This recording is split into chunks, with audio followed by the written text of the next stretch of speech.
పూర్ణమై సంపూర్ణమైన నీ దివ్య చిత్తమే నీవు నన్ను నడిపే నూతనమైన జీవ మార్గము.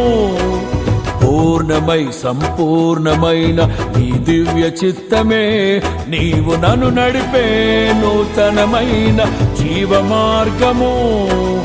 ఇహమందు పరమందు ఆశ్రయమైన వాడవు, ఇన్నాళ్ళు క్షణమైన నన్ను మరువని యేసయ్యా. నా తోడు నీవుంటే అంతే చాలయ్యా, నా ముందు నీవుంటే భయమే లేదయ్యా. నా